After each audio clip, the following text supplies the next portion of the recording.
Good afternoon, welcome. We're going to go ahead and call our meeting to order. Good afternoon, bienvenidos. Tenemos intérpretes disponible hoy. Si usted necesita intérprete en español o algún otro idioma, tenemos intérpretes disponibles hoy. We do have interpreters today in various languages. If you do need an interpreter, please raise your hand. Let a staff member know, and we'll make sure to have an interpreter help you out today. So please just let us know if you do need an interpreter. We're going to go ahead and call today's meeting to order. Today is Tuesday, September 24th, 2024, 5:02 p.m., and we'll call this meeting to order. Thank you.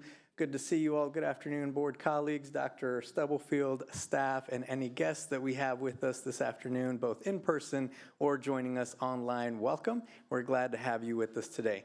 As we do at every board meeting, we'll read our board norms and protocols.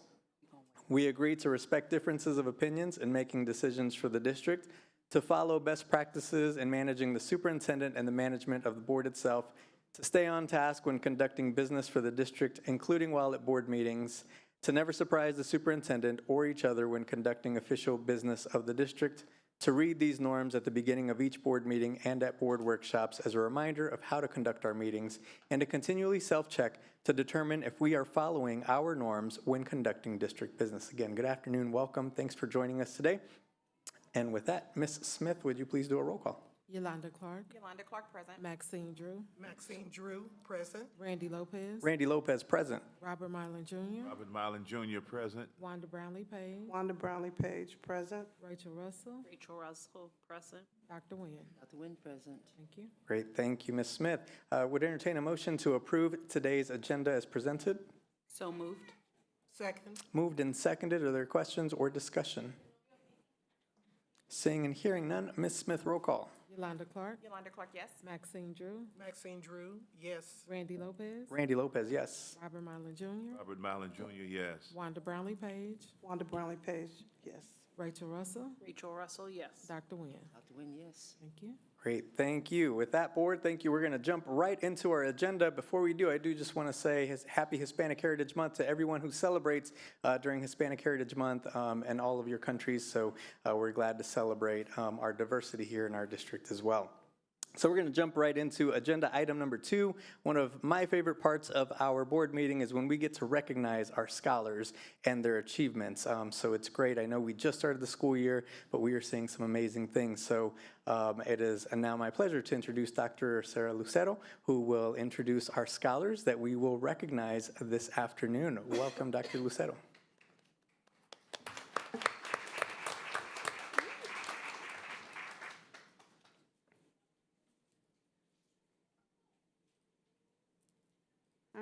Good evening, Board President Mr. Lopez and Vice President Russell and board members, Dr. Stubblefield and staff.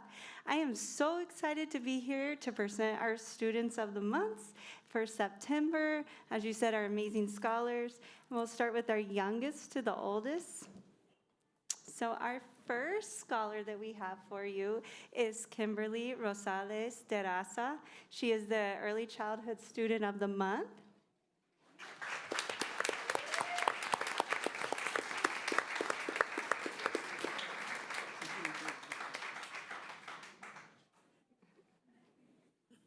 And she wants to come up with her teacher because when she grows up, she is going to be a teacher.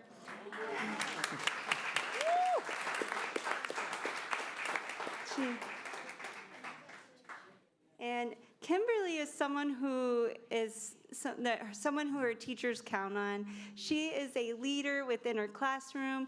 When there were other kids who were feeling upset about leaving their families, Kimberly went and comforted them and helped them out and make them not feel sad. So we are so excited to have her in our schools, and her generosity is much appreciated. And here celebrating as her mom as well. So let's give Kimberly.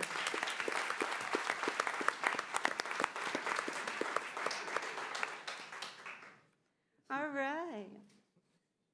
Our next student is our elementary student of the month, as John Studevin.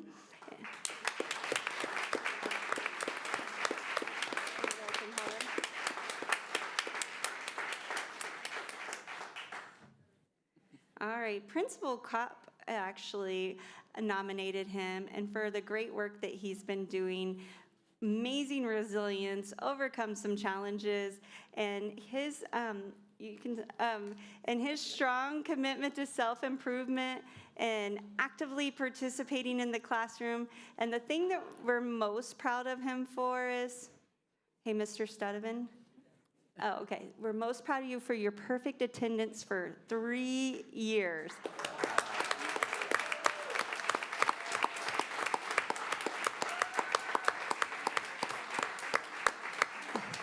And his goal is to get perfect attendance through high school, so you may be seeing him again.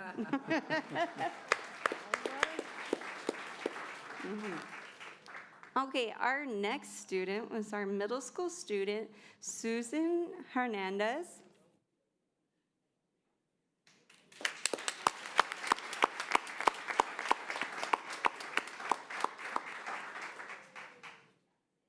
Susan was nominated because she was one of those students who you want to clone. She is kind to everyone, staff and students alike, according to her teacher. She is an 8th grade student at Carl B. Bruce. She often borrows books from her teachers and sets the example for other students. She is motivational for others, and when she grows up, she wants to be a doctor. So. All right. Thank you. And last but not least is Mr. Robinson.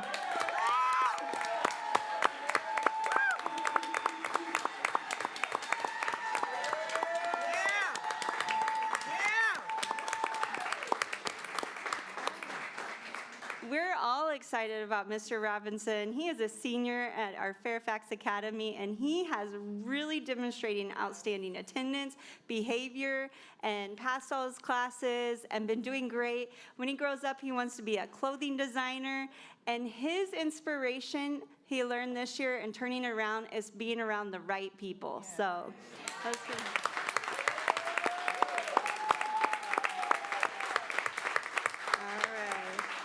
And that is the end of our Student of the Month. Right.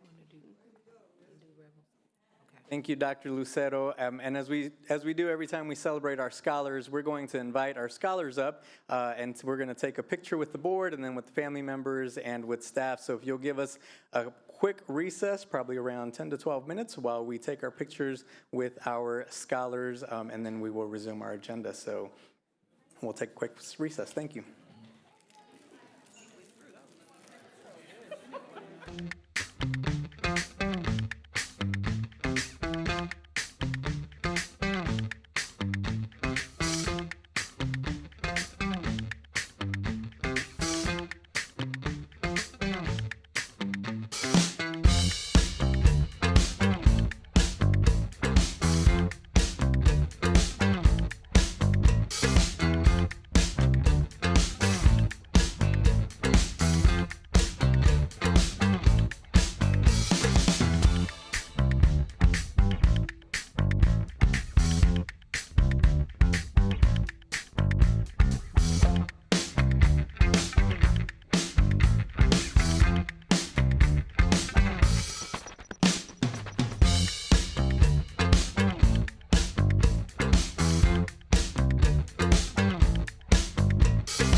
All right. Thank you, everybody, for giving us a moment. Again, congratulations to all of our scholars, to your families, to the staff. Great work. Keep it up. We're really excited. It's always, again, one of my favorite parts of our board meeting when we get to celebrate and see our scholars in front of us. It, again, I think centers us in our work and reminds us of why we're here to celebrate our students and our scholars. So, again, congratulations to all of you, your families, and to all of our staff.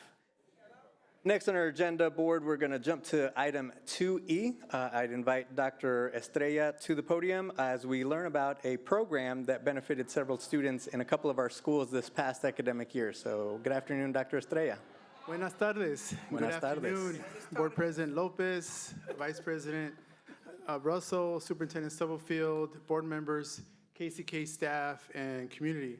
My name is Dr. Octavio Estrella. I'm the Director of the Welcome Center and Engagement, and I'm very excited to be here this evening to stand before you and introduce an organization that I had the pleasure of working with last year and being able to also witness the impact that they had on the lives of our students, of our young people in our district. The organization I'm talking about is Art as Mentorship. Art as Mentorship is a Kansas City-based nonprofit organization working to empower young people to write their own success stories. They do this by working with historically underrepresented artists, with mentorship, real-world skill development, and social-emotional support. Last school year, during the 23-24 school year, Art as Mentorship implemented their 12-week songwriting program called Rebel Song Academy at 2 of our school sites, Alfred Fairfax Academy and Wyandotte High School. During this 12-week process, young people, students had the opportunity to write, produce, and perform their original music, original songs, alongside mentors, artists that actually are in the music industry, and then ultimately had an opportunity to perform this original music in front of their family and community. So it is my pleasure to introduce Art as Mentorship, and they will take it on from here. And I'll give them the opportunity to introduce themselves individually.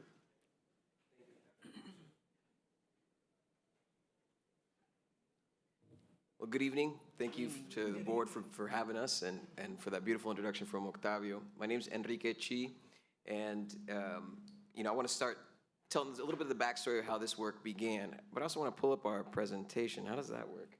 Do we know? We have a little slideshow that we wanted to share, but perhaps we can.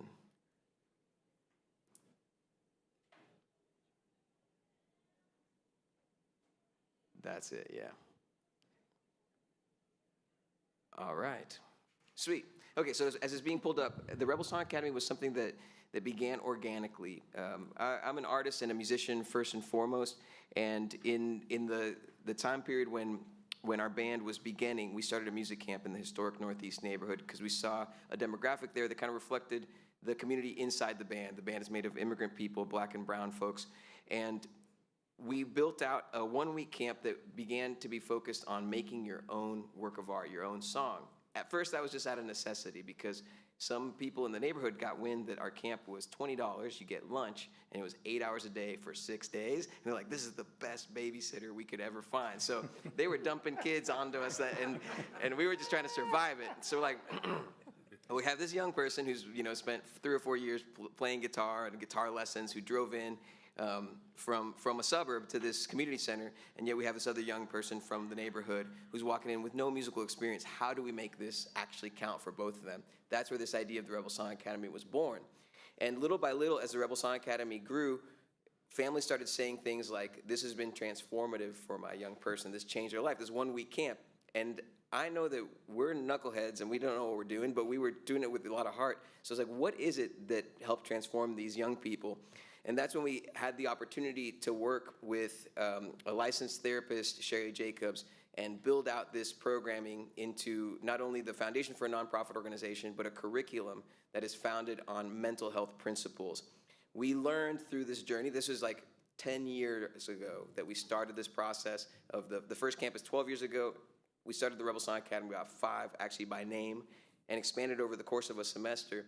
And we've realized and we've learned as we interface with folks like you all who really care about our youth, and we interface with mental health professionals who are addressing the teenage mental health crisis, that there is a big void.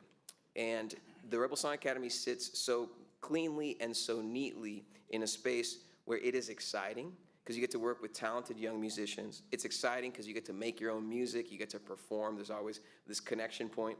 Kids make friends through it. But because it has this art therapy foundation, it opens up the doorway to talk about mental health in a way that other things don't. Because for a young person, and we stumbled into this, literally, we were just following our instinct, but it's so different to say, the distance between saying, I am having a mental health issue and I need to go talk to a professional, versus, I wrote this song about the fact I'm dealing with anxiety. Though at the end result is the same. Like we've had mothers who start bawling at a concert because like, I didn't know my daughter was going through this. The end result is the same, but the distance in what it takes for a young person to self-identify as needing clinical support versus I'm making a work of art, and let me tell you what it's about and what I've been going through. And so we sit in a space where we become a doorway and a gateway for folks to young people to really be vulnerable about their needs and open doorways to then connect them to social services. And part of this work, the thing that's really exciting about it is that, well, I just hit 2 slides. I'm like really not nailing this slide thing. Oh, the old order. So speaking of that, in that journey, we wanted to create proof points for it because we wanted to observe what had happened with these young people, that we felt like their countenance changed, their posture, their way they interacted with the peers. And we knew that we needed to take more than anecdotal evidence back to funders to try to grow a small and struggling nonprofit organization.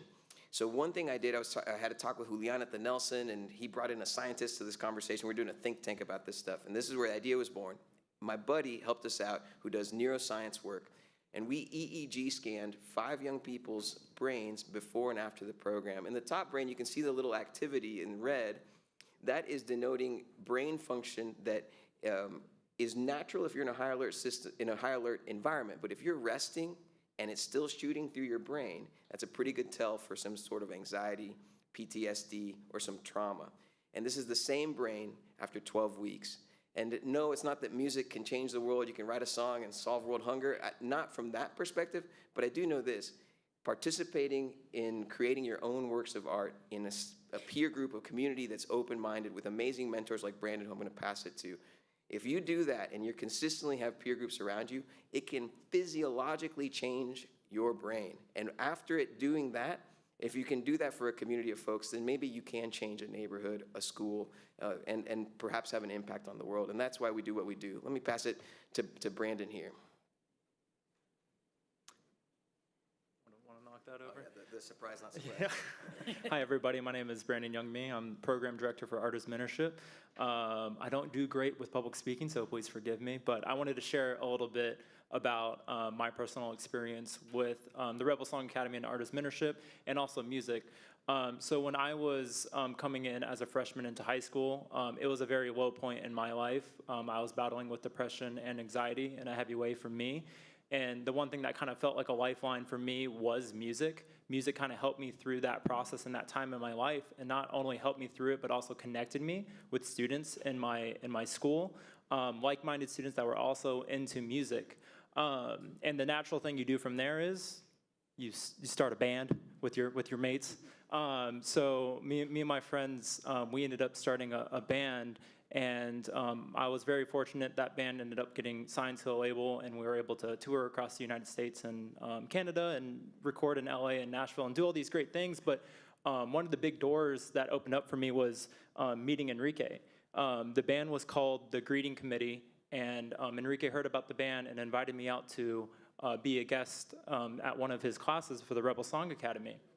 And I walked into that class not knowing much about the class, but was blown away. I walked into a room of young high school students. I was maybe a couple years older than them at the time, but got to see these young artists sharing their stories, being vulnerable and being open with each other. And playing this original music that they wrote was amazing. But the thing that was also blew me away was the community. This group uplifting each other and celebrating that vulnerability and encouraging them to share these songs and share their story. I was all about it. I was sold. I wanted to be a part of it. And from there, I joined the Artist Mentorship team and started doing programming. And I got to see that magic happen at each one of these sites and see it happening over and over again. And KCK at Wyandotte and Alfred Fairfax Academy, it was no exception. I got to work those sites with a couple of the other mentors, and I got to see that same thing happen when we, sorry, our slides are out of order. But our curriculum, we have a 12-modular curriculum that goes through the life cycle of being an artist. And at the beginning of this curriculum, we kind of set the intent of what's the song you want to write, what's the story you want to tell, what's the emotion that you want to share with the world. And we talked about that in the class. And a quick story I want to share was one of the students pulled me aside after the class, and they shared a poem with me. And this poem they wrote while sitting in a jail cell. And it was about their friend that had taken their life. And they shared this poem, and they said, this is the song I want to write. This is what I want to write about. This is what I want to share.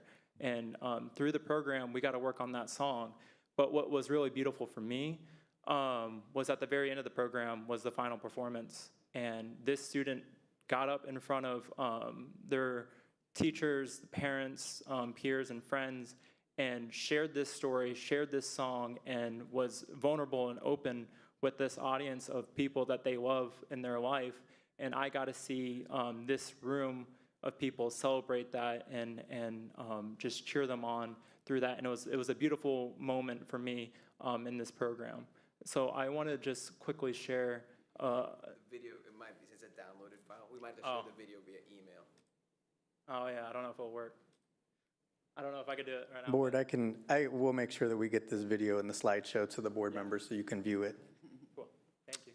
And back to this idea of like, here we are artists, a decade ago starting this grassroots thing, then we started collaborating with schools, and if we didn't receive the feedback that we keep receiving, we wouldn't continue. I would just pack up my bags, go back to playing concerts. But when I get feedback like, this was a game changer, or from Mr. Myers, this is top of my list of best moments I've ever had as an educator. When you get feedback like that, it's like, it affirms that you're on the right path. And I guess that's why we're here telling you all about it, because we'd love to continue a collaboration and maybe explore what a district-wide collaboration could look like. It's been amazing, we can offer assemblies, workshops, there's lots of things that we could do, and part of what makes it fun is that folks can connect to a world-class network of artists who come from diverse backgrounds who have succeeded, and that's what the Rebel Song Academy is all about. But I want to do something a little fun, because if I have the opportunity to speak, I like to also communicate through music, which is, I think I do better than I speak. A while back, I wrote this song, and I love playing it on this folkloric instrument. This is why I think music is so beautiful and important.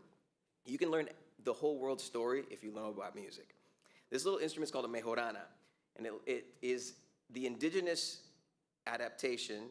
The indigenous folks and black folks weren't allowed by the Spanish to play their fancy instruments. So it's the indigenous adaptation of the instruments the European instruments that folks saw in Panama. They're still only handmade, and as far as I know, I'm the only person touring one, so most likely this is the only time it will ever be played in Kansas City, Kansas Public School Board meeting, a mejorana. So we're making world history today.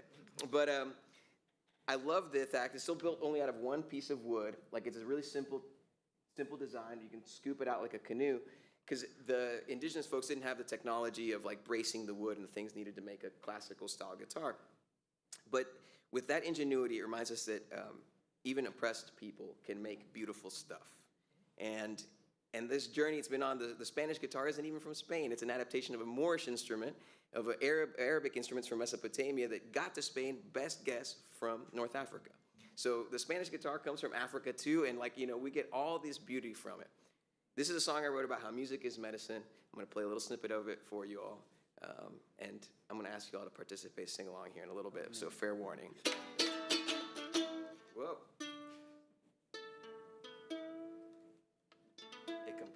like the air conditioning. Hey.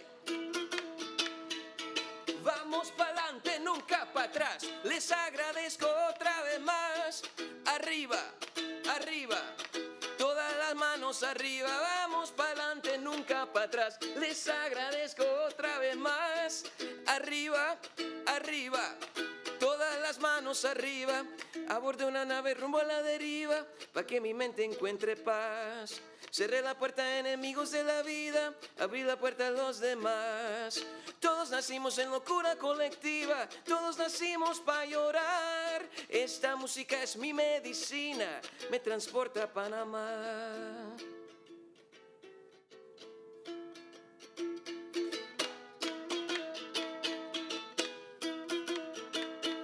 Vamos pa'lante.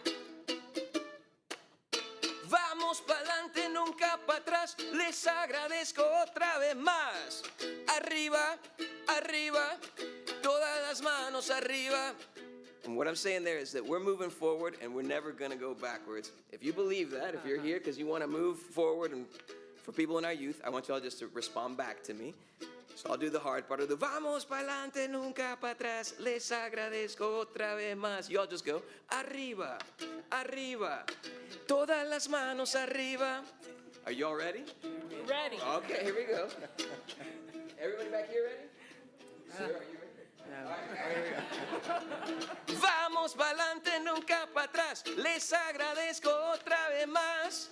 Arriba, arriba, todas las manos arriba, vamos pa'lante, nunca para atrás, les agradezco otra vez más.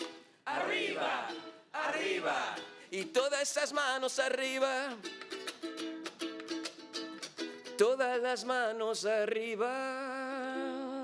Thank you all so much.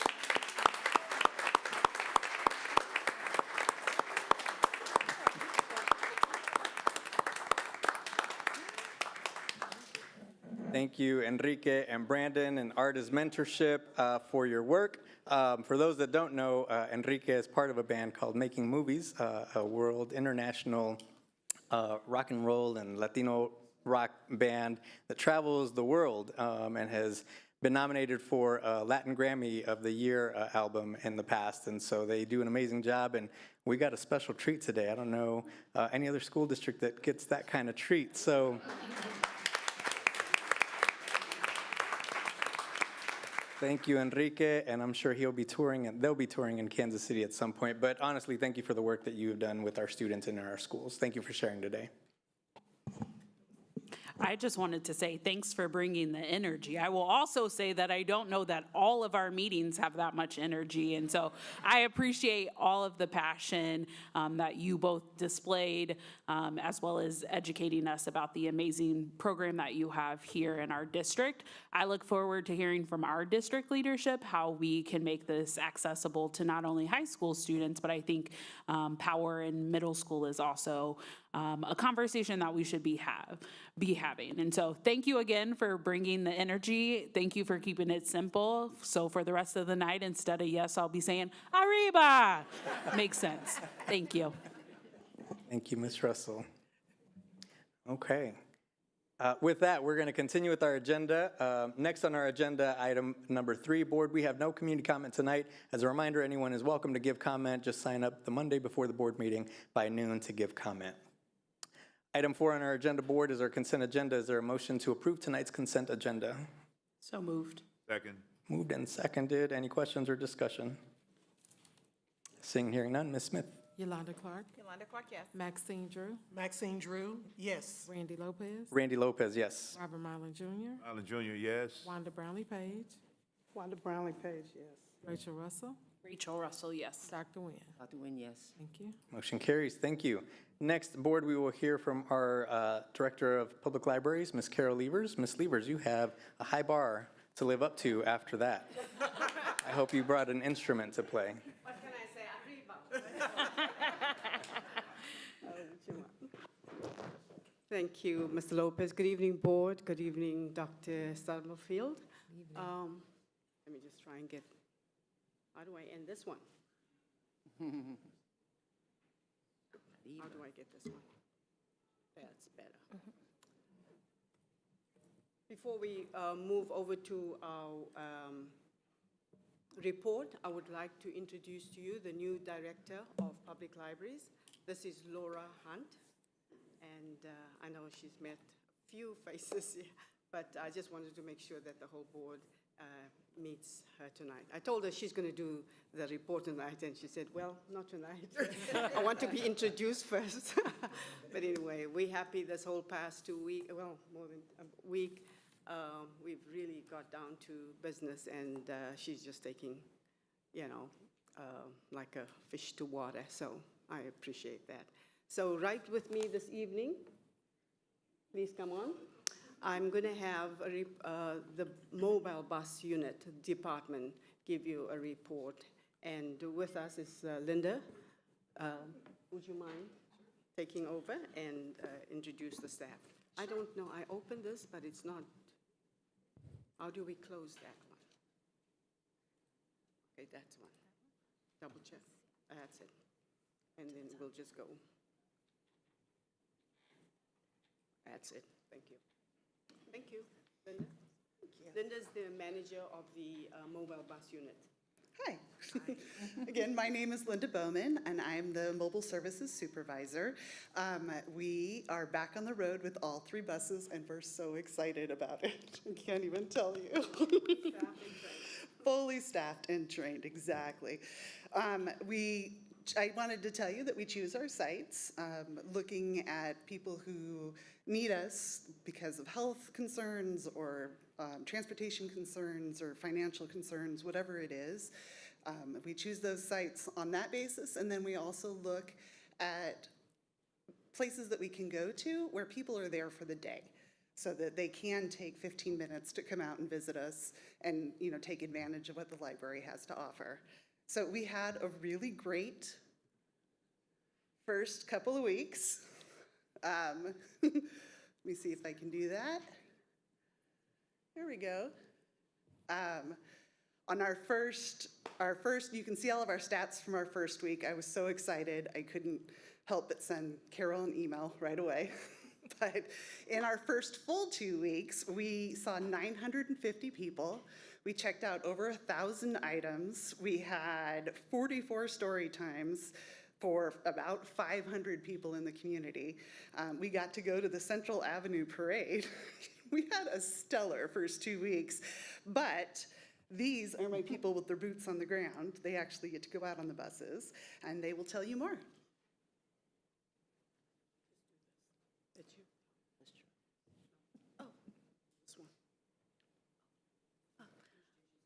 Hi, my name is Caitlin Czar. I am on the green route with my partner Jamel. Our patrons are incredibly loyal. When at some of our senior facilities that we go to, the residents are lined up outside, just lined up down the sidewalk. They're waiting for us no matter the weather. And we found them, we work really hard to connect with them and get a sense of their needs so that we can have our shelves ready, or on a bus it's limited space, so if we need to bring something extra, we try to make sure we have that ready for them. And our relationship with patrons help create the consistency of service and faith that we're gonna make it sure that they get the good library stuff. So like I said, even if it's not on the shelf, we try to make sure that we have it available with them. And in the past 2 weeks, we brought 90 holds to 219 patrons, and we checked out a total of 487 items. And that's just on the green bus. We visited most of our sites before. During our hiatus, we would drop some books off to them, but not actually bring the bus. But we were happy to see them all again. They were eager to see us. We both look forward to making sure that Nancy gets her 10 books and Brandon gets all the movies and TV shows that he asks for, because he watches them religiously and he shares them with his siblings. And then all of our patrons are so grateful that we come by. We offer them our services and our ears, and we can see that we improve their lives, or at least make their day better usually. So yeah, I will pass it off to Blue Bus.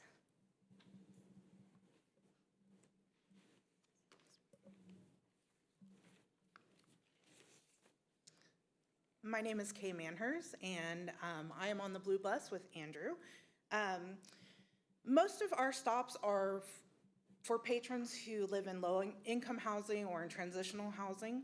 So it's super important to us to bring the bus there because they don't always have reliable transportation, or they have health needs that makes it very difficult for them to use the traditional libraries. So by us bringing those things to them, they're getting those resources that they can't get to on their own. We also, in our first 2 weeks, we had 8 new library cards, but what we're even more proud of is the fact that we renewed so many, we lost track of how many people we renewed cards for.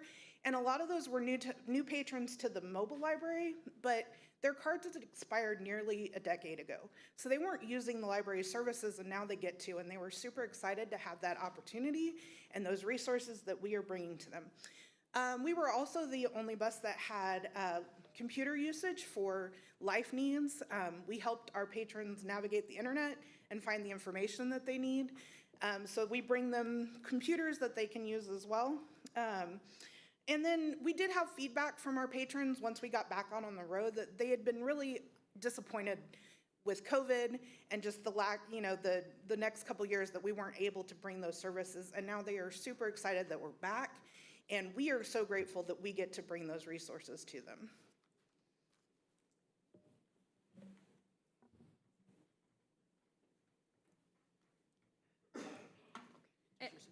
Hi, my name is Alex Coddington, and I am on the Purple Bus with my partner, Rebecca. She's actually live streaming. Hi, Rebecca.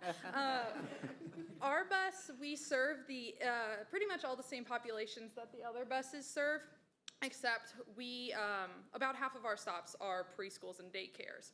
We're the sticky hand bus. It's really yummy. In our first 2 weeks alone, we served over 611 patrons on our bus. We were so lucky. We are working with Earl Watson and Morse as part of USD 500, their early childhood centers. And we are working with them, bringing out the library. All the kids get to come on the bus, and we do story time. And when we are doing story times with the kids, the teachers are able to select material to help supplement their curriculum and just some additional learning resources. The kids are just amazing. They have so many questions to ask after we read the books. They really love getting to pick out books after each stop for them to get to read in between our visits. And it's really special to us because we know that a lot of these students come from families that are unable to access the traditional libraries on the regular, due to, like Linda was saying, health concerns, transportation issues, work schedules. And so to be able to provide the service to them, it's so special for us. And to see their eyes light up when they come on the bus, and they always ask, "What? We get to read all these books?" And we're like, one at a time, but yes. So yeah, that's a bit about Purple Bus. Also we did 34 story times in those first 2 weeks to about 435 kids.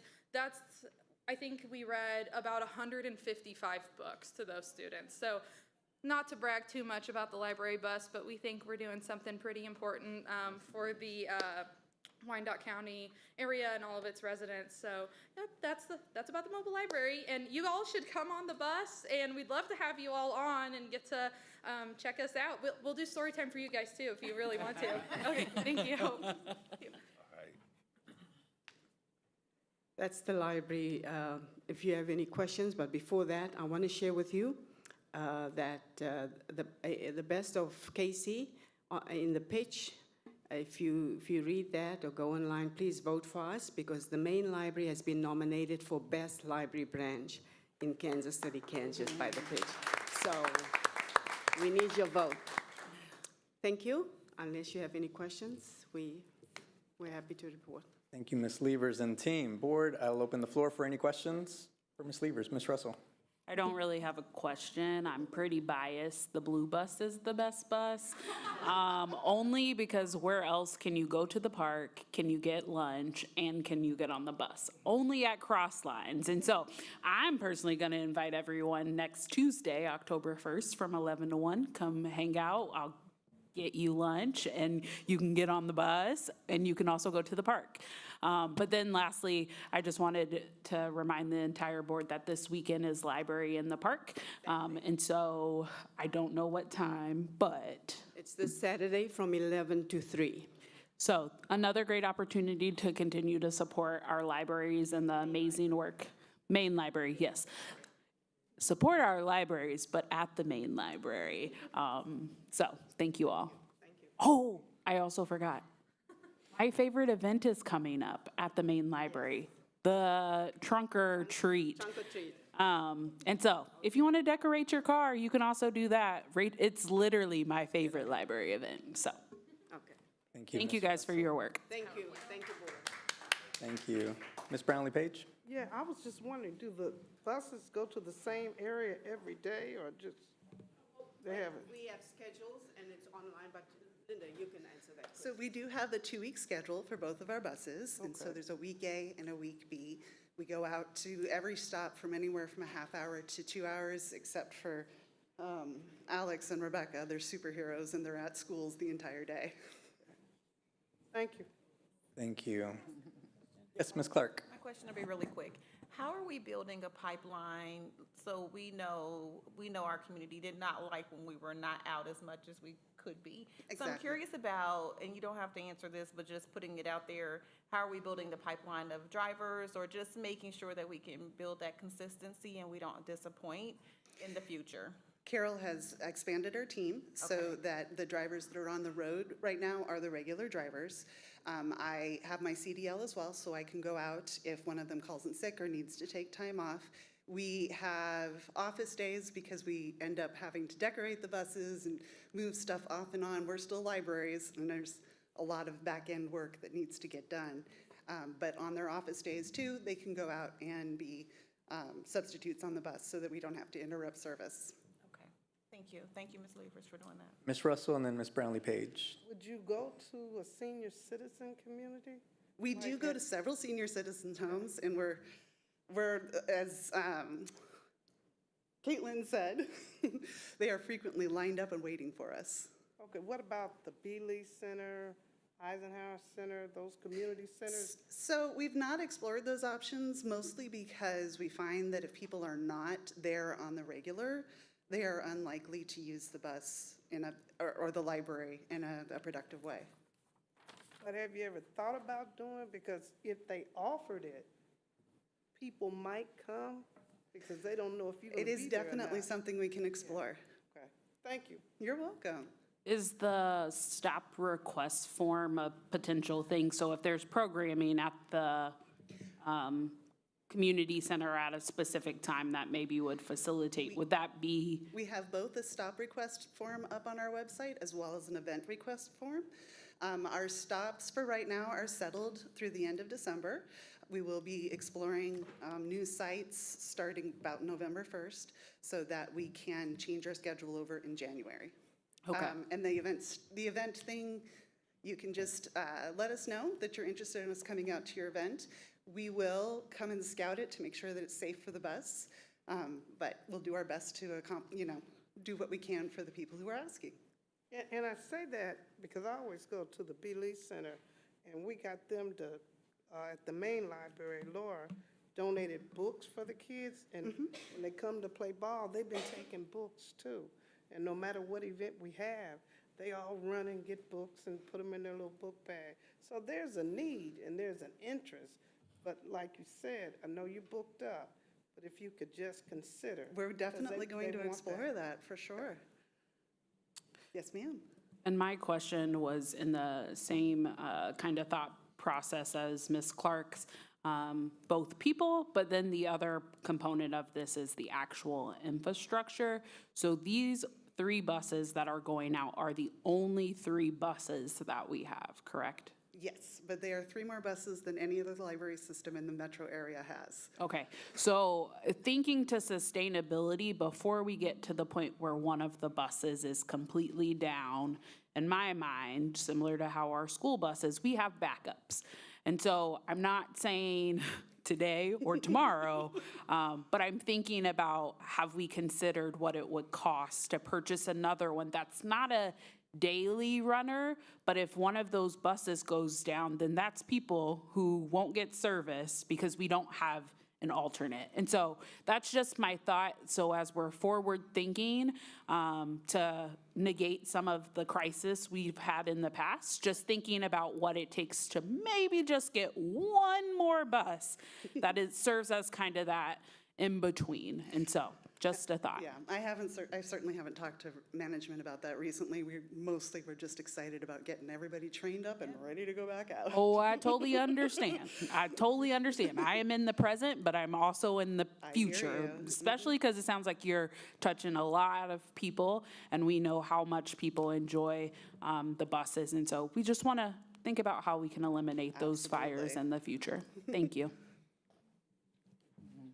Thank you all. If there are no other questions, is there a motion to accept the library director's report? So moved. Second. Moved and seconded. Questions or discussion? Ms. Smith? Yolanda Clark, Yolanda Clark, yes. Maxine Drew, Maxine Drew, yes. Randy Lopez, Randy Lopez, yes. Robert Mylan Jr., Robert Mallon Jr., yes. Wanda Brownlee Page, Wanda Brownlee Page, yes. Rachel Russell, Rachel Russell, yes. Dr. Nguyen. Dr. Nguyen, yes. Thank you. Thank you. And before, I just remembered, if you want to learn how to make flour tortillas, Dr. Jean Chavez is giving a class October 2nd or 3rd at South Branch Library around making flour tortillas. So go out there and make some tortillas. All right, next on our agenda is item 6A. Board, we will hear a report on our capital improvement plan. Dr. Stubblefield. Actually, it's not a report. It is just an update from the previous one for you to review. And if you have questions, Mr. Lilly or Mr. Clemens will answer the questions. Thank you, Dr. Stubblefield. Are there any questions around the capital improvement plan that's presented in front of you? I just have one. I kind of thought we were getting a report, so I apologize. And it doesn't have to be answered today. I think we are missing the last school year, and so a list of the completed projects similar to this. Last year we got a full long spreadsheet that had all of the things, and so knowing what actually was completed versus kind of the estimated budget items for this year. And maybe some of these on here are things that you've moved over from the first initial year. Does that make sense, what I'm asking? Okay, I see his head shaking, yes, so that's it. Thank you. Thank you. Ms. Brownlee Page? Oh, Dr. Nguyen? Likewise, and I don't know if I want to put this in a motion or not, but we used to get kind of like I guess it would be a Excel where you would have, well, I put it like this, we've got it on the bond, so I know Mr. Clemens knows what I'm talking about, but that we could see the progress. Tuck Point Wyandotte would start in, let's say, January and complete the job in March. And then there'd be a tab for your 3 bids and for that job. Is that possible that we could get this data in that format? So similar to what Ms. Russell's asking Yeah. around what's currently in the pipeline, where the progress is, maybe timeline So of we where can kind things of are. track what is done, because this is fine, but it's a lot easier to follow. Sure, that's understood, and I do remember we did that a lot through the bond, but we can sure look and Exactly. see if we can do something with this. Yeah. I'll have to explore that and come up with something for you. Yeah, because it would show for the board members, you would always have a roadmap to see if you wanted to pick tuck pointing, Quindaro, whatever year. It's easier to manipulate. Sure. Instead of 5 or 6 different. That is, we had talked about doing that in our new finance budget meetings. Okay. thought we could do that on a quarterly update basis. Okay, So, yeah, we're on the same line of thinking there, and I think that we can definitely do that. okay, so we don't need a motion that it's gonna happen. Okay, great. Just generically, when we essentially get 14 to 16 million a year, this was, and you're just kind of a random selection, because when it says miscellaneous sites, you really don't know what site you're planning on doing, or do you know? We have a fair idea, but we need to define that depending on what all's happening in the building. So, yeah, we need to define it as we get closer to time to put things out to bid. Okay. So that needs to, that will help us, I guess, again, with that format, know what you're talking about. Because even with your musical instruments, you just kind of allocate the same amount every year, not knowing who needs the guitar or the violin. Correct. Well, that's a budgeted amount, and we do talk with Fine Arts about their needs, that type of stuff as well. Right. And what happens if you don't spend the, I mean, you probably have more need than money. We always have more need than money. But these funds roll over? We can roll over capital outlay. Okay. And tell, what is the QSCB for the debt retirement, 2009? What is that? That is one of the lease purchases that we've got in the district. Oh, what does QSCB stand for? That's, I'll get that one to you. Okay. And the bond payment 2011? That's your last item on practically every year. Your bond payment and your debt retirement.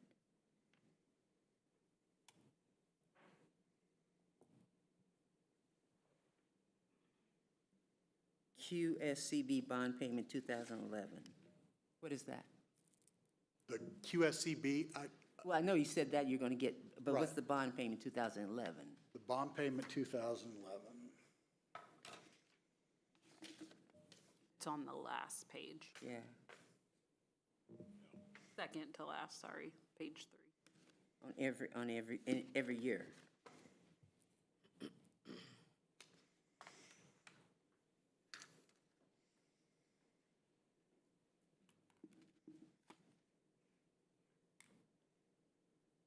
The debt retirement QSCB, that is, we've got two lease purchases. One of them's for this building, and the other, the small one, I'm not for sure what that was, but that, the debt retirement QSCB 2009 will be paid off after this year. Okay. That's why it's not in the future ones. Right. The QSCB bond payment 2011 for $150,000, I'm not for sure of the retirement date on that.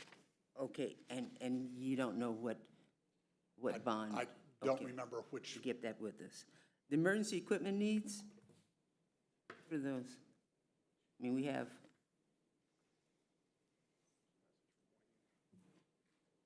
Those emergency equipment needs are sort of like the other question you asked, things that are going to come up that, we know that there's always issues, and so that's sort of a, I hate to say the word contingency type fund for major equipment, boilers, chillers, things that are going to come up that are going to be it's not fairly. actually emergency, like medical emergency. No, it's to Okay. keep the buildings running and These open. are building type of- emergency. Yeah. Like the yeah. roof falls in. Yeah, Gotcha. gotcha, yep. Okay. Okay. Thank you. Ms. Brownlee Page? Yeah, do we have a backup plan? And I'm not trying to be negative. We got to be realistic.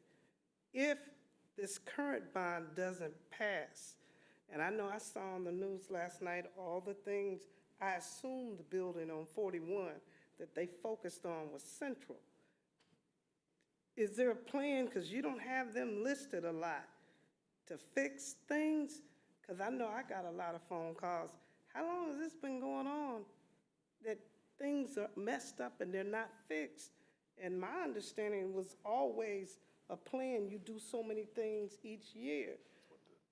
So if it doesn't, and I'm not being negative, just as a backup, is there a backup plan to start fixing some things that are wrong at that school? Yes, we'll have to. We'll have to roll those into this plan and maybe take some other things out and put some things in. We've actually, frankly, I talked to our district roofer today about some issues that we'll have to address going forward. So, yeah, it's all part of the mix.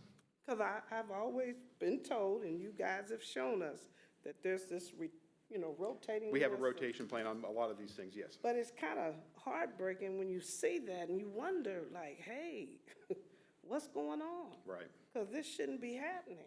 So I just hope that not to say that people done a bad job, but there is something wrong. When you can look at that and see that there's something wrong, and we have a rotating system, we got to do better. Ms. Page, what I will say, just my experience since I've been here, there is a rotating system, but unfortunately, in several of our buildings who are in those conditions, when it's not your year to rotate, those things get, because it's something else that's happened somewhere else. So this summer, buildings that got stuff, it was their rotation, and then sometimes we have to go backwards because of the safety component. So I don't want the impression to be that it's just being neglected. It's just so many buildings, and as you see, there's finite dollars that have to be spread and prioritized in capital outlay. So of course, if the bond doesn't pass, Central has a roofing issue, it's not on here, but something else on here that's pressing, that if you went and took a video of it, would not happen because that would have to happen. So all of those things intersect together, and they can, once they give you the history of what was done this summer and before, that's what we're running into because No, I get that, but I'm just saying, if it's that bad, you would think that would take precedent, regardless of whether you have a list or right, whatever. but the reality is there were some buildings that were just as bad that had to be, things came up that had to be addressed. That's the reality, yeah. No, I get that, but I still say, some of the others that were there, if you got 4 or 5 and this needs to be done, I think we need to do it. Right, and they'll come back with that. Thank you, Dr. Nguyen, and then Mr. Mylan. Help me remember, I know there was 10 million set aside for Sumner Field. Is this the balance, this 4.5 million we have now? It was $5 million for Sumner Field. 500,000 is set aside right now for the escrow.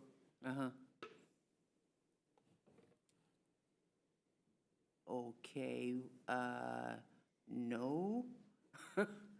There was a 10 million paper that set for said 10 Sumner million. Field. I don't know where it went. So we can talk about that later. Okay. Thank you. Thank you. Mr. Mylan? Yeah, just one quick question. In the motor vehicle, is that inclusive of our purchases and repairs as well? Is that all involved in this? Is 877 for that? Because I know we talked about. You're asking if that includes repairs to our existing fleet? Yes. No, the repairs to the existing fleet would be under the general fund in a budget category that I've got set up for that work to be done. Okay. The 877 is tax revenue. Okay, thank you. Thank you. Additional questions? Board, this was an update and information tonight. No actions being requested of the board. There's some items that the board has requested that staff will follow up on in terms of current projects, progress, and timeline and where we're at on that. And it sounds like staff is working on that currently, that they'll bring back to the board as well. Board, as you look through the information, if there's additional questions, please submit those to Dr. Stubblefield. Next item under 6B, board, it is recommended the Kansas City, Kansas Board of Education approve the low bids in the amount of $1,438,408 for accessibility upgrades for Wyandotte High School in accordance with the requirements of Board Policy DJED as submitted by Mr. Correll, Mr. Lilly, and is recommended by Dr. Anna Stubblefield. So moved. Second. Moved and seconded. Are there questions or discussion on this item? Seeing and hearing none, Ms. Smith. Yolanda Clark, Yolanda Clark, yes. Maxine Drew, Maxine Drew, yes. Randy Lopez, Randy Lopez, yes. Robert Mylan Jr., Robert Mylan Jr., yes. Wanda Brownlee Page, Wanda Brownlee Page, yes. Rachel Russell, Rachel Russell, yes. Dr. Nguyen. Dr. Nguyen, yes. Thank you. Thank you, Board. Next item under 7A, Board, these are new items that are up here for information only. No action is being requested of the Board tonight, but they are here for your information, and if you have any questions, please, you can ask those now or submit those to Dr. Stubblefield. The first item is the MOU with Hillcrest Ministries. Any questions on this item, Board?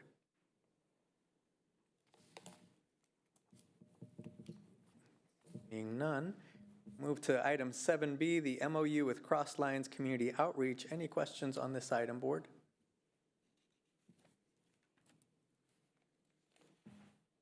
Okay, seeing none there. Item 7C, the MOU for Rob Ola Vaping Addition and Enough is Enough Community Awareness. Questions on this item, Board? I have one, Mr. Lopez. Yes, Ms. Brownlee Page. They mentioned something briefly about parents, but is there going to be more so that parents know what's going on?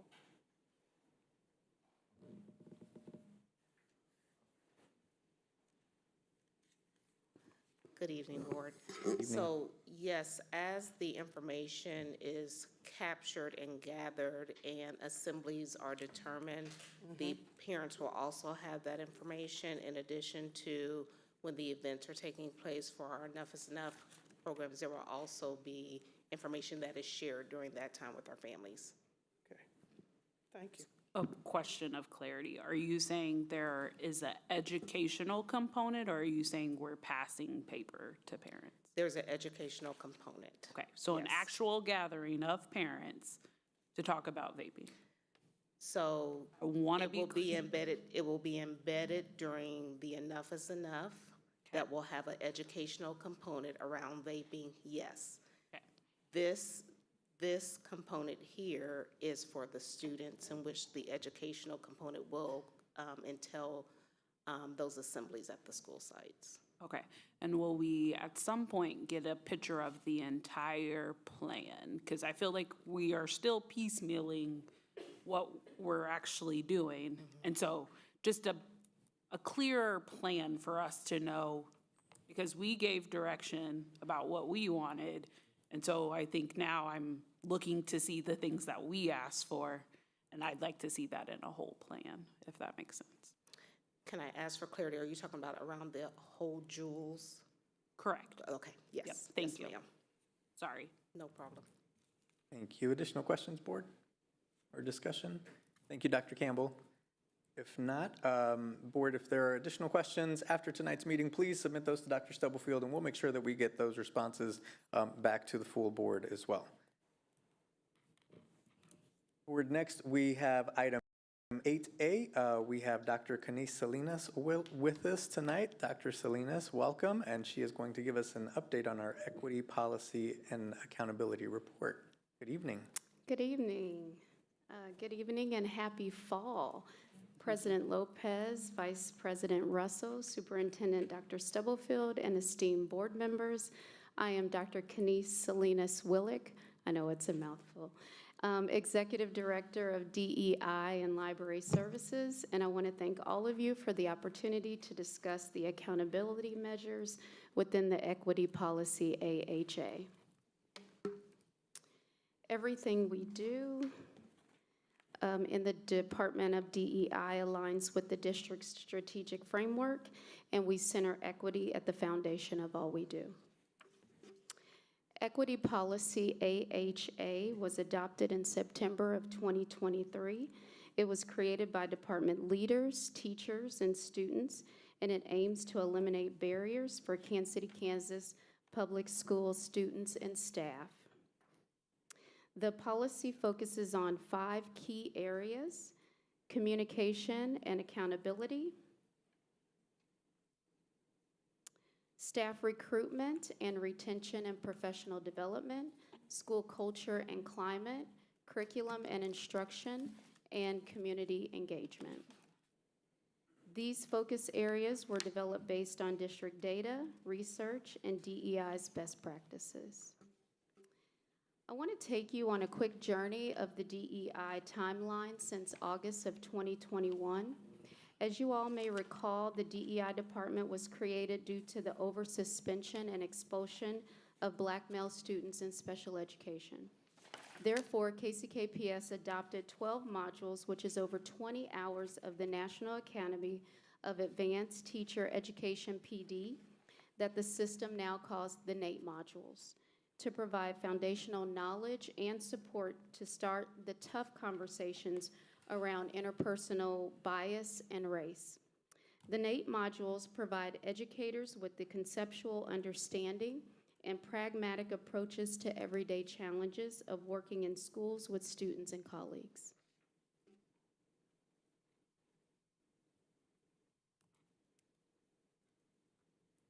The dissemination of information was provided in a tiered fashion that included securing DEI champions with the support of admin. From every building K through 12, they were trained after school before bringing the information to their school teams. The DEI champions, or reps as we call them, worked hard to teach sensitive topic areas while gaining an understanding of themselves. Topics in the first year centered around efficacy and equity that yielded discussions around social identity, implicit bias, stereotypes, building trust, and growth mindset. In year 2, topics of discussion centered around interpersonal communication, building peer-to-peer trust, and techniques for effective communication. During this time, building and class walkthroughs led the DEI department to support the system in creating DEI look-fors and DigiCoach. Admin can now lead with DEI in mind when observing classes. In the spring of 2023, a program evaluation of the NATE modules and its impact on Black male students were given through the Thought Exchange platform. Based on the Thought Exchange platform, the key findings were creating more equitable and inclusive learning environments for Black male students, the need for educators to recognize and confront bias, and reflection on how the training influenced their teaching and student interactions. This feedback helped to shape a more targeted and effective approach when addressing equity issues, particularly for Black male students. But overall, the survey data suggested that the NATE modules influenced their interpersonal understanding of DEI and the topics more so than it did affecting the understanding Black male students. In 2023, Equity Policy AHA was adopted, and I thank you all for that, and the work began to develop a system-wide approach to accountability for equity for all of our students. The DEI department shifted from a system-wide NATE module training to a more customizable professional learning. This allowed the DEI reps and their schools more autonomy in choosing training that reflected their buildings. And I apologize, my PowerPoint's not clicking like I wanted to. Within the 2023-24 school year, the Equity Policy Accountability Metric, which we call the Equity and Access Companion Guide to Schools and Staff and Leaders, was developed. The development of this guide was informed by DEI collaboration and field research that included, but was not limited to, advocacy group input, student and community world cafes, student voice tours, MTSS and SEL collaboration, DEI rep feedback, KISA outcomes, the district strategic framework, and other equity frameworks around the country. These efforts strengthen the implementation of equity policy and have the potential to expand DEI initiatives across our district. This year, 2024-25 school year, has brought about growth and understanding in and around DEI. This year, we will continue to support and lead the departments and buildings and training, offer student leadership opportunities for high school students, and strengthen our advocacy groups and network with our community groups. Also, we will start our first cadre book study in Teaching for Black Lives by Rethinking Schools. This study will demonstrate how teachers can connect their curriculum to young people's lives and their roots and their concerns and daily experiences in what is taught. And this is in direct relation to what we heard from in our thought exchange, what we needed from our staff in our district. This aims to provide educators with a collection of teaching materials, articles, resources that uplift and affirm Black student lives, helping teachers create classrooms in schools that recognize the intersectional identities of Black youth and challenge institutional racism in education. With all this great work being done, our main endeavor is to put this equity policy into action. The equity policy that states that KCKPS will use clear accountability metrics in the implementation rubric. This is to ensure compliance. The DEI department will collaborate with leaders at all levels, support the evaluation of each school's equity outcomes, and cyclically evaluate their process according to the implementation rubric. How we're going to do this? We will start this process by with buildings and departments conducting surveys, and they will look at their buildings through an equity and access evaluation of their current sites in the 5 content areas. Schools will then write goals utilizing an equity and access companion guide that you have in front of you, which includes actions to take to ensure equity and access for all KCKPS students. This approach ensures a structured and data-driven implementation plan of the equity policy, allowing administrators and department leaders to tailor their efforts based on their specific needs and starting points.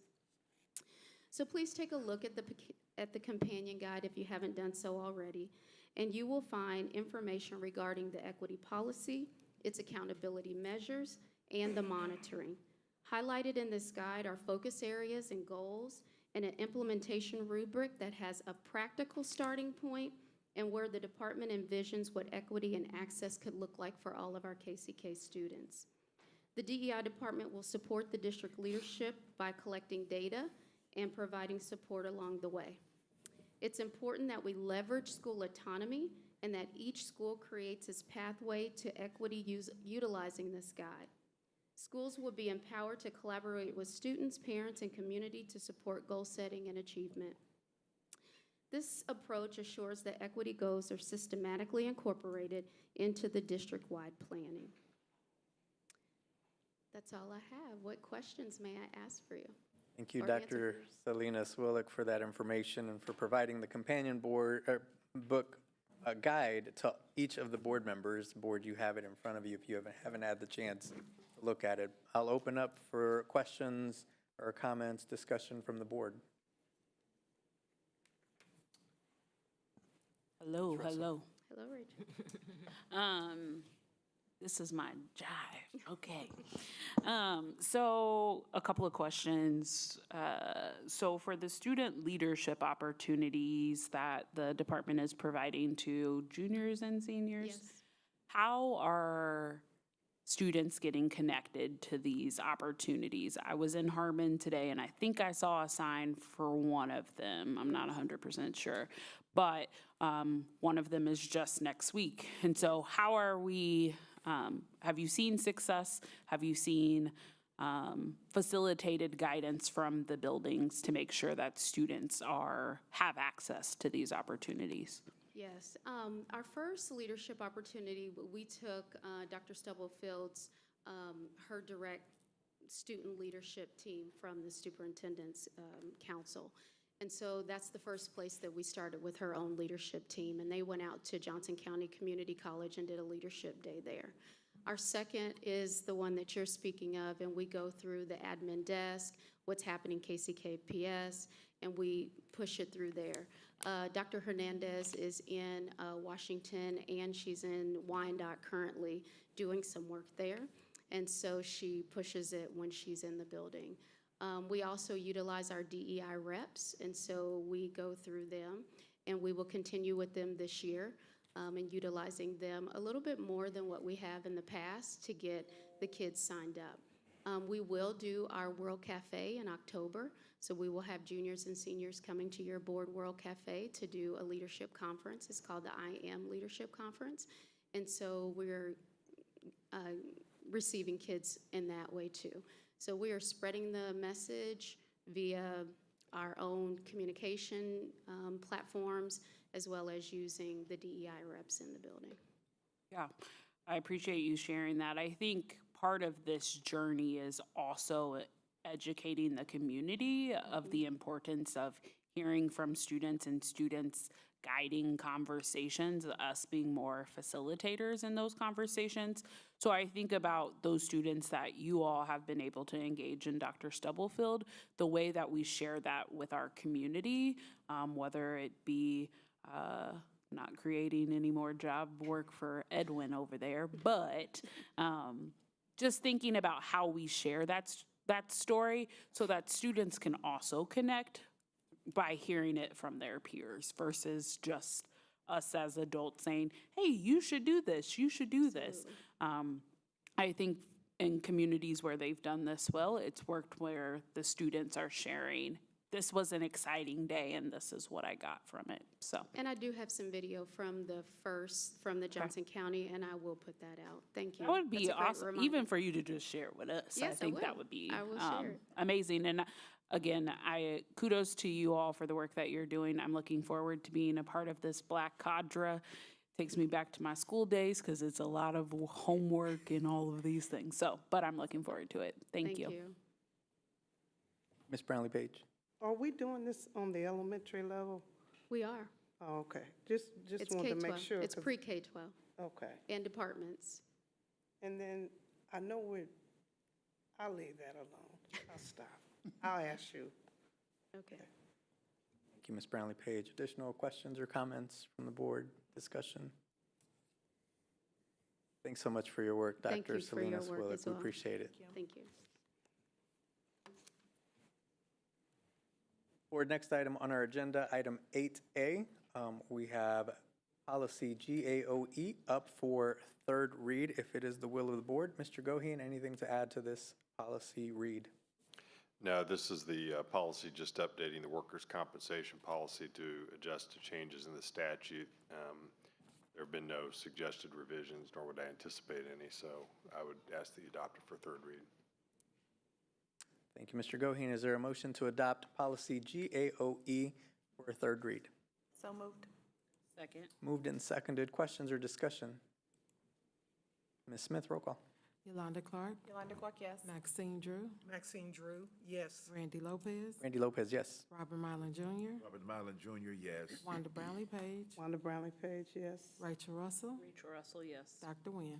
Dr. Nguyen, yes. Motion carries. Thank you. Next, we'll hear from our Superintendent of Schools, Dr. Anna Stubblefield. Good evening, everyone. Again, I want to say it's September 15th to October 15th is Hispanic Heritage Month. Join us as we honor and celebrate the rich culture, deep history, and the wonderful contributions of the Hispanic and Latino community that has helped shape our diverse and vibrant school district. The Diploma Plus College Fair is back. The College Fair will be October 8th, and students should contact their Student Success Center counselor or go to their Student Success Center to register, but board members and others, you're all invited. It is, this year it'll be at home field. If you come out, you'll see all of the different colleges, junior colleges and universities that interact with our students and a lot of times offer them scholarships or opportunities to attend their campuses. Congratulations to Gabby Lopez, Sumner Academy of Arts and Science student. She was selected as the NFL Latino Youth Honors Chiefs Flag Football honoree at the Chiefs game, the last home game. Gabby was recognized by the NFL and the Hispanic Heritage Foundation for academic and athletic excellence, and it was a great way to kick off Hispanic Heritage Month. As we continue to recognize Welcoming Week and Attendance Awareness Month, this week students have been given a chance to win prizes at different schools. So continue to make sure that our students are present. And it was great to see the young man who had perfect attendance for 3 years. That's a remarkable accomplishment. Also, don't forget to tune into the KCKPS Sports Network to catch your high school team. Visit the athletic department webpage to access the broadcast schedule. We are being intentional about covering all of the fall sports, winter sports, and both for our male and female athletes. And so our own Jarius Jones has called a few of the games. So if you don't get to go to the games live, you can always go back and watch the stream of our students. And I also want to thank the community members and staff for attending our Bond Community Information Forum yesterday at Sumner Academy. We appreciate the feedback from everyone who was in attendance. And we want to encourage everybody to remember to register to vote and to vote on November 5th. Thank you. Thank you, Dr. Stubblefield. Just a couple of brief announcements from my end.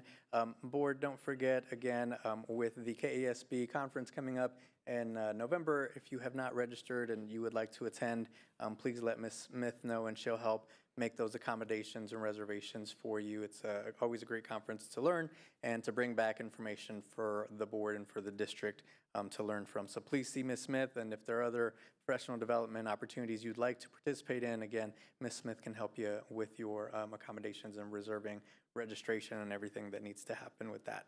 I'm excited to participate in the NAACP Freedom Fund banquet that's happening this weekend. Thank you to everyone who's participating. I know several of you in the district and board colleagues will be joining as well, so that'll be a great event. I think it's their 106th Freedom Fund banquet that they're having, and or anniversary, and so just congratulations to the NAACP KCK local chapter for the great work that you continue to do. For Hispanic Heritage Month, just a shout out to our high schools. We have high school teams who are raising funds for scholarships for students in our KCK area, specifically through the Hispanic Development Fund. And so I'd encourage anyone to help support our students who are looking to find ways to go to college and persist through college. So a great way to support our students. And then I was going to mention the flag football honoree. Was really exciting. I got to go to the game, and Gabby's my niece, so just a humble brag there. So it was really great to see her be recognized by the Chiefs for that. She was one of the students there were nominees from across the metro area, and the NFL and Kansas City Chiefs and the Hispanic Heritage Fund selected her. And KCK, what a great way to represent during the game. So congratulations to her and to all of our young ladies who are playing flag football. I believe right now Sumner Academy is undefeated and doing a great job. So congrats to all of our ladies who are playing sports. And with that, I will open the floor for any board members who would like to share. Brownlee Page. First of all, I had the opportunity to attend a volleyball game between Eisenhower and Gloria Willis, and I was impressed with the skill level of the young ladies. Both teams were undefeated, and they really played for middle school. They did a phenomenal job, and that just says something about the coaching, or either they've been able to play a little bit younger, much better, and it was a good game. And then I want to thank Leandra Hood for helping the class of Wyandotte High School's 74 with our class reunion, and a special shout out to Ms. Stewart, who went beyond and above duty to make everyone feel really welcome, and Mr. I might be saying this wrong, but I think it's Delich, who was our tour guide, who's a retired teacher, who went that extra mile, as well as the janitorial staff. And our class is working to purchase curtains for the school, because the ones that are in the auditorium, they need to be replaced. And we've challenged all the classes in the 70s to join us in helping us to purchase those curtains, because the school deserves it, they need it, and we always say, once a bulldog, always a bulldog. All right. So the Bulldogs are doing their thing, and we challenge Any other groups from Sligo, Harmon, reach out, support your school. Make sure you do what you need to do to help them.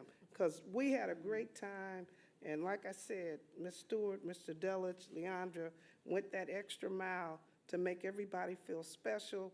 And when you make them feel good and they're writing those checks, it says something was done right.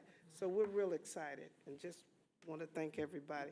Again, the class of 70, 71 to 79, support your Bulldogs. We got to get those curtains. Okay, Pastor. Check, dollar, whatever. If you want to pay the whole thing, we appreciate it. Thank you. There's Thank a you, Ms. sponsor out there. Oh, yeah, we're working on, we might have one, but we still need whatever we can get. Look at me, Yeah. keeping you going. Thank you, Ms. Brownlee Page. Additional comment, Ms. Drew, and then Mr. Mylan. Just like to say, I've been incapacitated, but I'm beginning to get back functioning. And I attended on September 19th here at the central office, a SPED advisory group meeting. And under the leadership of Dr. Jaquita Laurie, the teachers were fully engaged to see how they can continually educate students and be in constant contact with parents. The goal was established to enlighten parents on September the 26th online. Specific times were presented for parents to log in the morning, midday, and in the evening. And this is called a parent huddle. And they will be speaking to Dr. Laurie so that she can give them specific information. Then they formed committee groups that were set aside in order for them to be able to look at how they can review the expectations within their schools and try to engage students a little bit more. And I was greatly impressed in being present for that. Just like to plug in to Wyandotte High School, I have been given positive information about what's going on with student engagement during this school year, because my son is a teacher there. I can say that, but he's let me know that there are some good things that are going on, and the students are really being engaged and actively involved in trying to better themselves within the school, and that there are a lot of positive things that are happening there in Wyandotte. The motivation of those who have fallen by the wayside are being able to get on track so that they can bring about a positive change within their education. And so I just wanted to say thank you to the entire staff at Wyandotte High School, and I'm sure that it's going on in other schools, and eventually I will be popping in and visiting those schools as well. And that's what all I have for today. Thank you. Thanks so much, Ms. Drew. Mr. Mylan. Yes, I just want to give a great shout out to the leaders and the instructors at over the ROTC at Washington that many of us had an opportunity to attend on 9/11. It's being an ex-military, amen, I'm partial. It was well done, well organized. They were sharp, they were strapped, and in their recognition of 9/11, that that continually needs to be done. So just a great shout out in the preparation of the student soldiers. It was just top class. They were strapped, they were in order, and they're doing a great job. And that presentation on 9/11 in Washington was very up to par, and I enjoyed being there, being my first one in attendance in that. So I just want to say I'm glad for the opportunity to be a part of that. Thank you, Mr. Mylan, and thank you for your service. Dr. Nguyen. Right. Happy to announce that on November 14th, Ruby Bridges will be in Topeka, and Coalition is raising money to also kind of work out some of the logistics, because they have not been finalized. Hopefully, we will we'll be able to accept the invitation that will be sent out to some of our schools. They haven't worked out the transportation issue. Hopefully, the fundraising will pay for transportation. But if they don't, we'll figure that one out. We'll figure it out. But also, I'd like for us to pass a resolution on that day. Well, not that day, but probably the board meeting before, declaring November 14th Ruby Bridges Walk to School Day, so that we will hopefully carry on the legacy of having some activity in our schools. And I always want to thank Quindaro and Frank Rushton that I know participated, but I know other schools did as well. Did you have a date on the 14th? November 14th? I meant time. time, not date? It'll be an all-day event. Awesome. And I did send, there was something that came out, I sent it to Christina. There were grant dollars specifically for that Ruby Bridges to like come up with celebrations or, and I always butcher her last name, so I'll just call her Christina and hopefully she blesses me later. To send out to buildings about potential opportunities. So hopefully folks have leveraged that opportunity as well. Right, so, real excited about that. Thank you, It's Dr. also the 70th anniversary of Brown versus Board. That's the reason.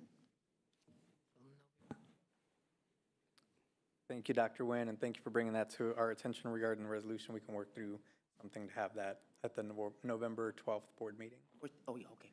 Thank you. Mr. Lopez, if I can. Yes, Ms. Clark, I'm sorry. It just feels like the right time. There have been several, I've been involved or in communication with Washington High School, that's where I graduated from, and we are really trying to get our graduates back from all of our different classes to get involved in the school more. So I am going to put a plug and a plea out. If you are interested, if you're a graduate of Washington, Ms. Rollins would be glad to have you. I've been supporting her with some of our things, so. Thank you, Ms. Clark. Thank you. There's no comments.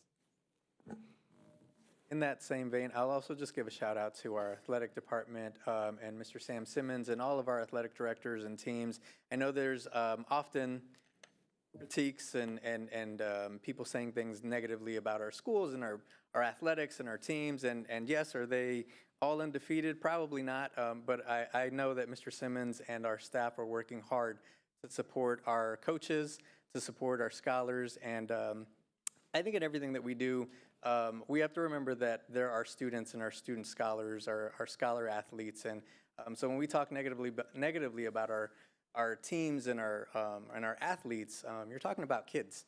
Kids that are out there trying to have fun, kids that are out there playing their butts off and trying to do the best they can, and our coaches that are also trying to do the best they can. And so just want to give a shout out to that team because I know recently they've been getting beat up a lot around just the performance. And I know it's not great, and I know it's not always great. We've got teams that are undefeated. We heard about our volleyball team from Miss Brownlee Page, who is doing great, but just want to say that, those kids are working hard.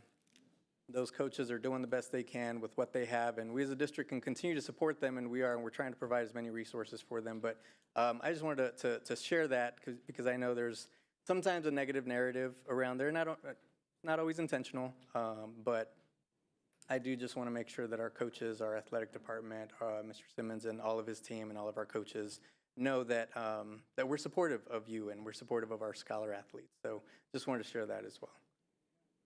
Brandy, and I just want to echo everything you said. I think the other thing to be reminded of is that on Saturday mornings, those folks are getting up out of the bed, showing up for our kids. This Saturday, I had the privilege to come out to Washington. It was pouring rain.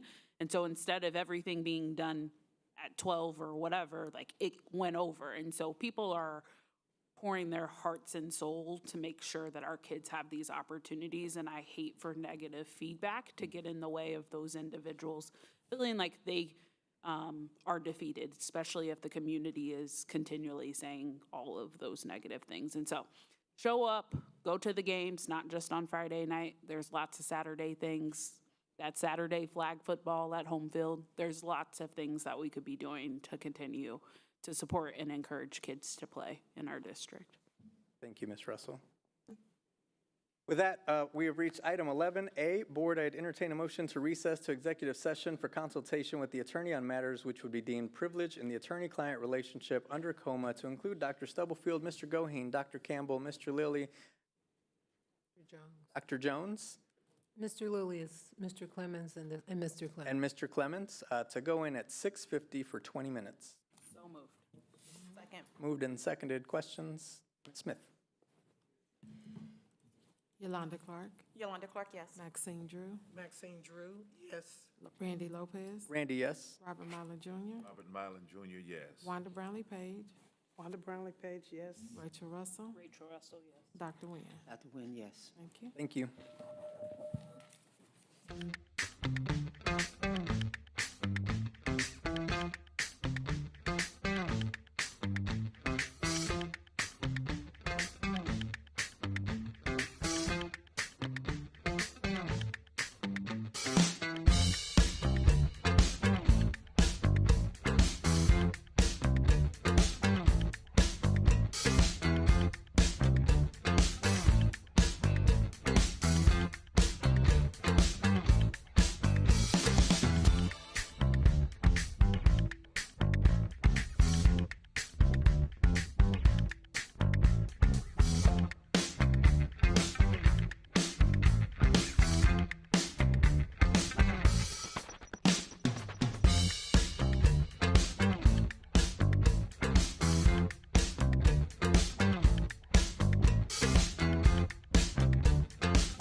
Great, thank you.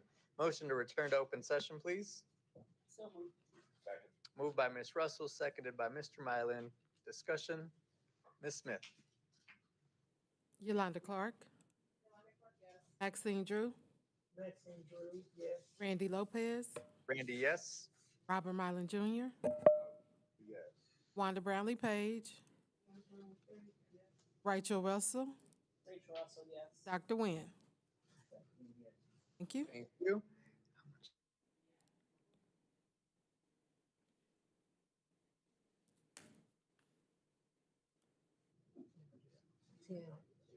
Okay.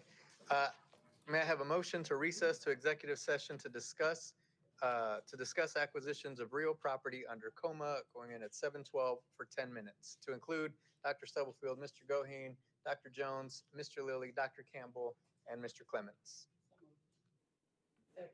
Moved by Ms. Russell, seconded by Ms. Drew. Ms. Smith. Yolanda Clark. Maxine Drew. Randy Lopez. Randy, yes. Robert Mylan Jr. Wanda Brownlee Page.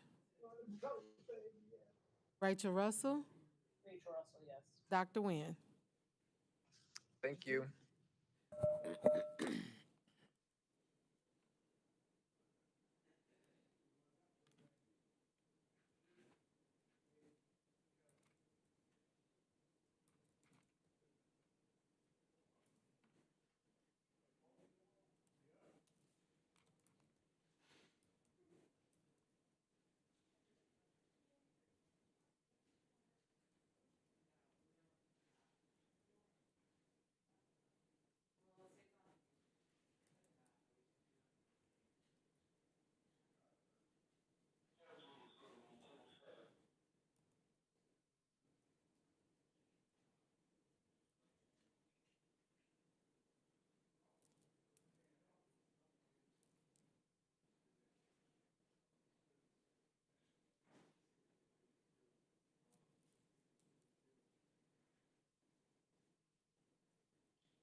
Oh, 7:22.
Okay.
Knock again, please.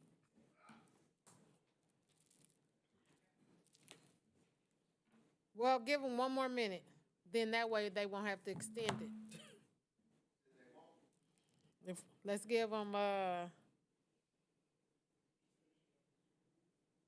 let's give them 3 minutes. Then that way they won't extend it.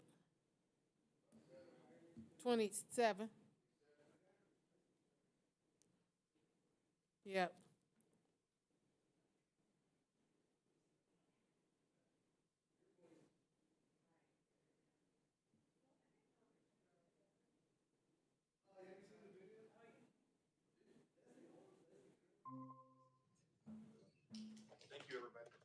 Hi, Leslie, can you hear me? Yes, I can.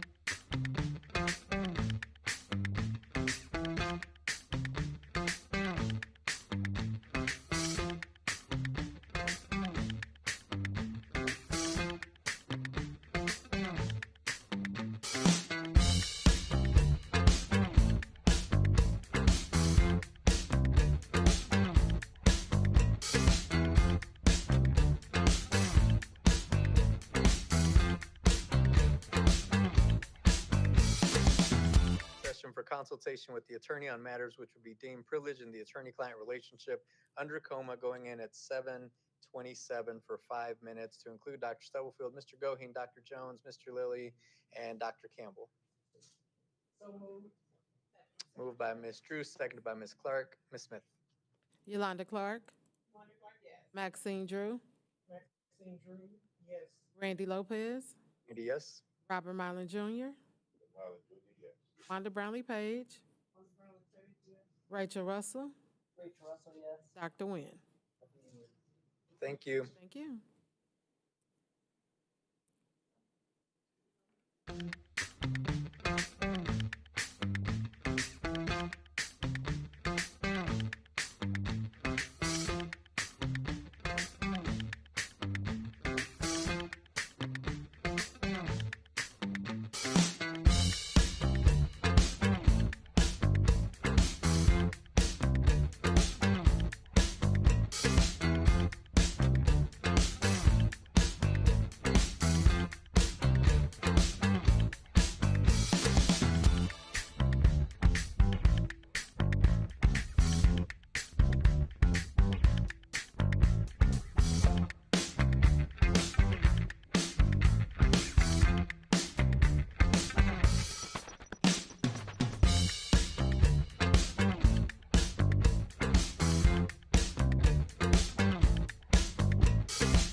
Yes, I can.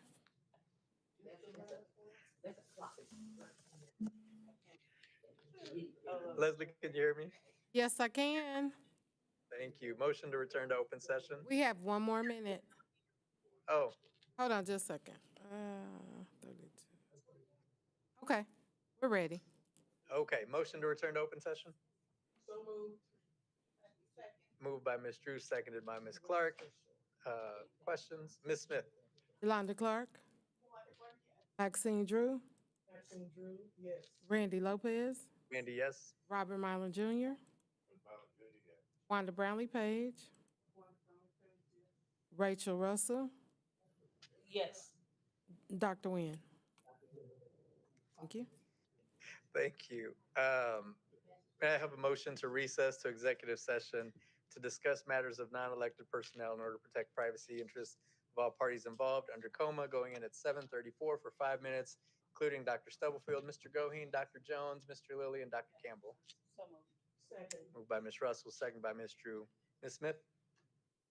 Yolanda Clark. Maxine Drew. Randy Lopez. Randy, yes. Robert Milam Jr. Wanda Brownlee Page.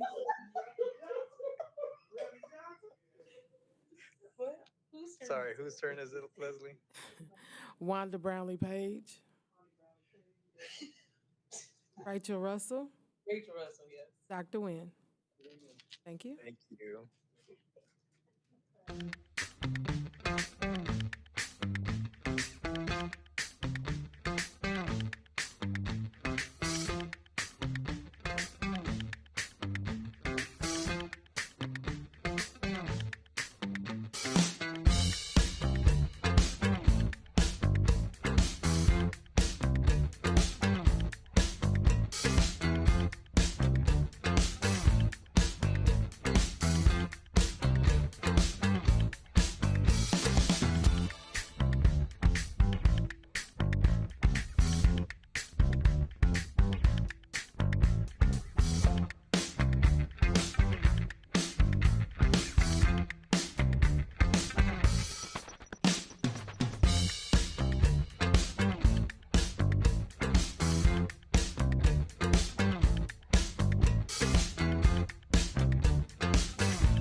Smith, can you hear me?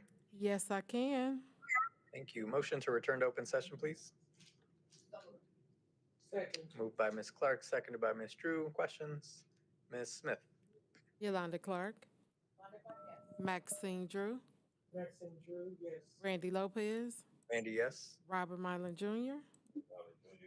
Wanda Brownlee Page. Rachel Russell. Rachel Russell, yes. Dr. Nguyen. Thank you. Thank you. May I have a motion to recess to executive session to discuss matters of non-elected personnel in order to protect the privacy interests of parties involved under coma with potential action to follow, to include Dr. Stubblefield, Mr. Goheen, Dr. Jones, Mr. Lilly, Dr. Campbell, going in at 7:42 for 1 minute. Moved by Ms. Clark, seconded by Ms. Drew. Ms. Smith? Yolanda Clark. Maxine Drew. Maxine Drew, yes. Randy Lopez. Yes. Robert Mylan Jr. Wanda Brownlee Page. Rachel Russell. Rachel Russell, yes. Dr. Nguyen. Thank you.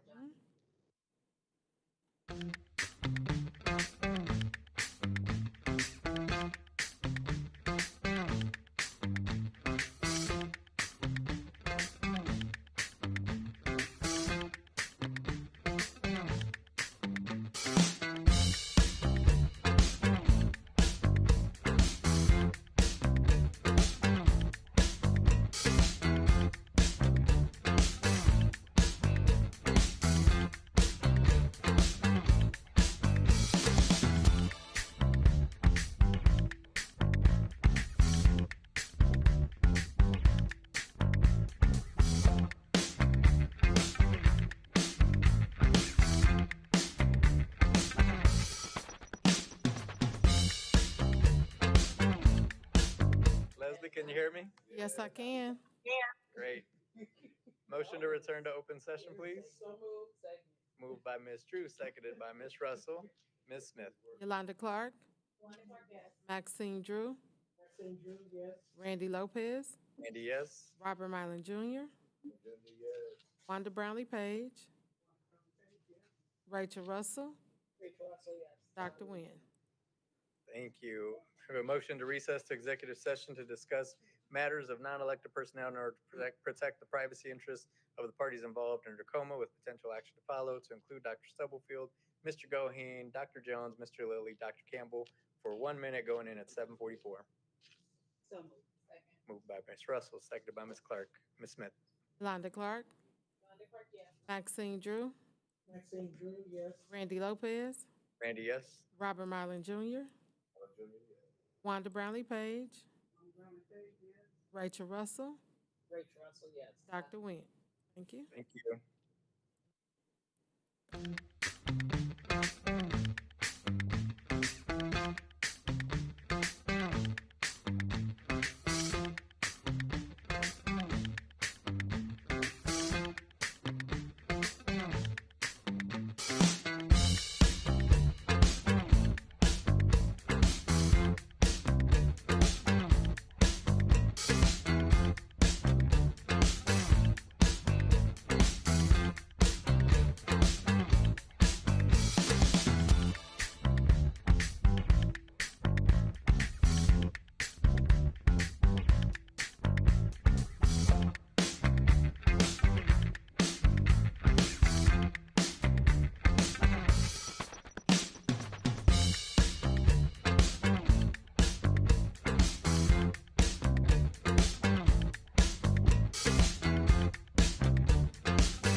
return to open session? So moved.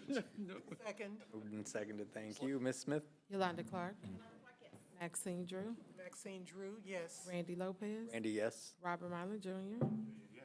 Wanda Brownlee Page. Wanda Brownlee Page, yes. Rachel Russell. Rachel Russell, yes. Dr. Nguyen. The win, yes. Thank you. Thank you. May I have a motion to accept the hearing officer's recommendation? So moved. Second. And seconded, questions? Smith? Yolanda Clark. Yolanda Clark, yes. Maxine Drew. Maxine Drew, yes. Randy Lopez. Randy, yes. Robert Marlin Jr. Wanda Brownlee Page. Wanda Brownlee Page, yes. Rachel Russell. Rachel Russell, yes. Dr. Nguyen. The win, yes. Thank you. Thank you. May I have a motion to accept the hearing officer's recommendation? So moved. Second. Moved and seconded, questions? Ms. Smith? Yolanda Clark. Yolanda Clark, yes. Maxine Drew. Maxine Drew, yes. Randy Lopez. Randy, yes. Oh, no. Robert Marlin Jr. No, Johnson. Dr. Wynn, yes. Randy Lopez. Robert Marlin Jr. Wanda Brownlee Page. Wanda Brownlee Page, yes. Rachel Russell. Rachel Russell, yes. Dr. Nguyen. Dr. Wynn, yes. Thank you. May I have a motion to accept the hearing officer's recommendation? So moved. Second. Moved and seconded, discussion? Ms. Smith? Yolanda Clark. Yolanda Clark, yes. Maxine Drew. Maxine Drew, yes. Randy Lopez. Randy, yes. Robert Marlin Jr. Marlin Jr., yes. Wanda Brownlee Page. Wanda Brownlee Page, yes. Rachel Russell. Rachel Russell, yes. Dr. Nguyen. Dr. Wynn, please. See, this is, it's contagious. I think that was a yes. Yes. Yes. Thank you. Motion approved. Thank you, everybody. Have a great night. This meeting is adjourned. Thank you, jeez. That's not Thank you, Jesus. You just made by saying don't talk during roll call.